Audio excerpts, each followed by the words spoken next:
Hello everybody. Last time we talked about animal fibers, especially wool, about rearing of sheeps. Today we will study about silk. And for silk, as we know, we get it from silk moth. So we have to rear silk moth. And the rearing of silkworms for obtaining silk is called sericulture. So, this is the life cycle of silkworm. This is silkworm, silk moth, and it lays eggs in hundreds. Hundreds of eggs are laid at a time, especially on mulberry trees. These eggs then hatch and becomes larvae. Larvae are called caterpillars and silkworms also. At this stage, they only doing one work 24 hours. They are eating. They are doing nothing except eating. They become big in size, and for 25 to 30 days they are only eating these leaves. Then they become pupa. Pupa is the next stage. At this stage, these pupa weaves a net to hold itself. You can see this net, and this net is made up of protein. Caterpillar secretes a liquid. It secretes fibers which are made of protein. It moves its head in the shape of 8. It is moving its head like this, and at the same time secreting fibers which are made up of protein, and these fibers hardens on exposure to air, and these are silk fiber. These become silk fiber. It covers completely itself by silk fibers, and at this time it is called pupa. Outside lining is cocoon and inside is caterpillar, and whole of it is called pupa. Inside is caterpillar and outside is the cocoon. And again at this stage we are using these cocoons to get silk fiber. Before becoming silk moth, we use this stage to get silk fibers.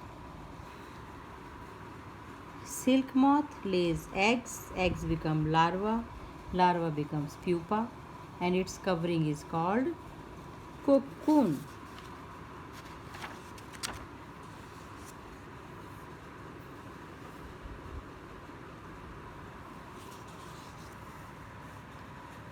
After growing in size, as I have told you, caterpillar is ready to enter the next stage, pupa. It weaves a net to hold itself. Then it swings its head from side to side in the form of 8. It secretes fibers made of protein, which hardens on exposure to air and becomes silk fiber.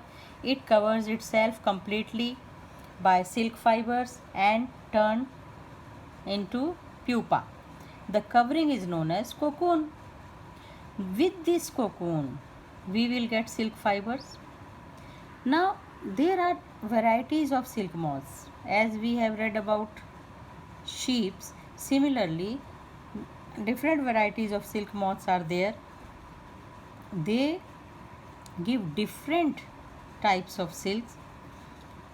Some silk are coarse, rough, some are smooth, some are shiny.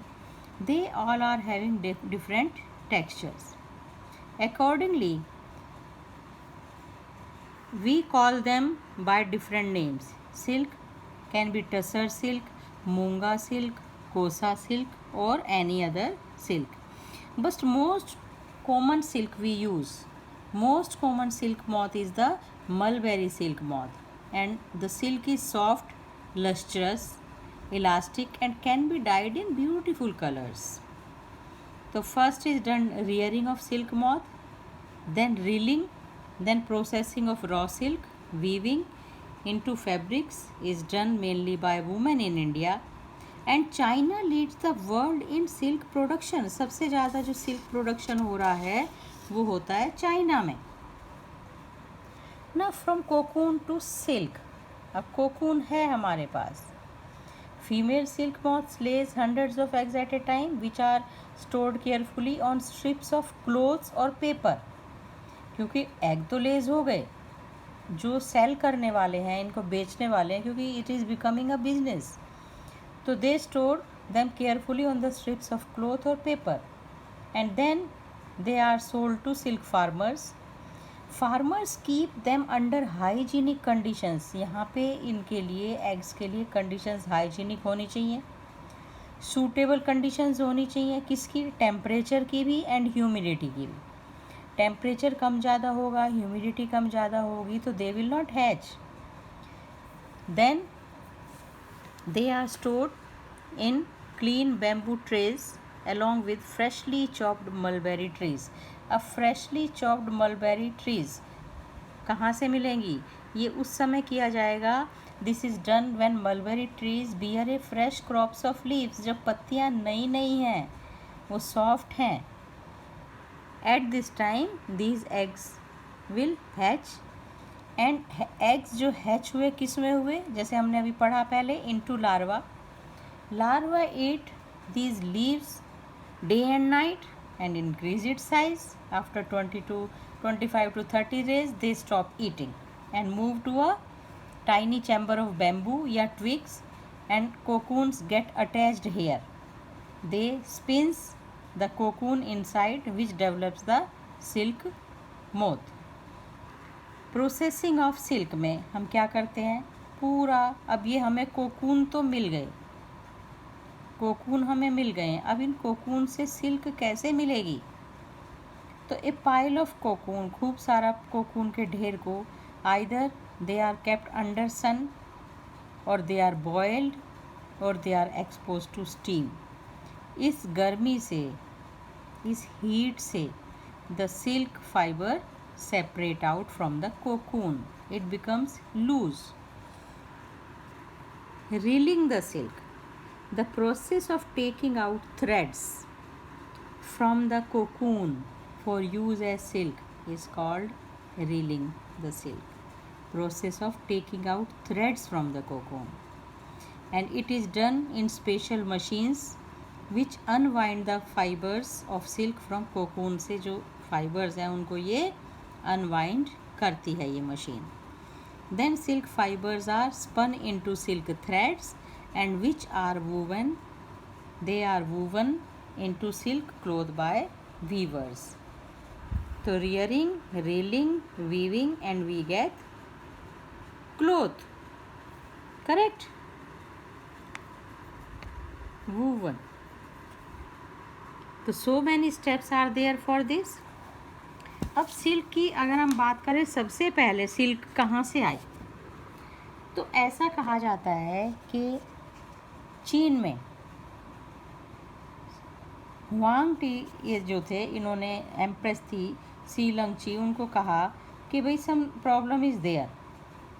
उनके जो mulberry trees थे वो damage हो रहे थे, तो उसका reason उन्होंने जानने को कहा. तो empress found white worms eating up mulberry leaves. She also noticed that they were spinning shiny cocoons around them. और एक्सीडेंटली क्या हुआ? A cocoon dropped into her cup of tea, and as you know tea is hot, and a tangle of delicate threads separated from the cocoon. और इस तरह से silk का पता चला. Silk industry began in China and was kept a closely guarded secret for hundreds of years. किसी को बताया ही नहीं इसके बारे में. Later on, traders and travelers introduced silk to other countries. The route they traveled is still called the Silk Road. This is the story of silk. That's all for today. Thank you.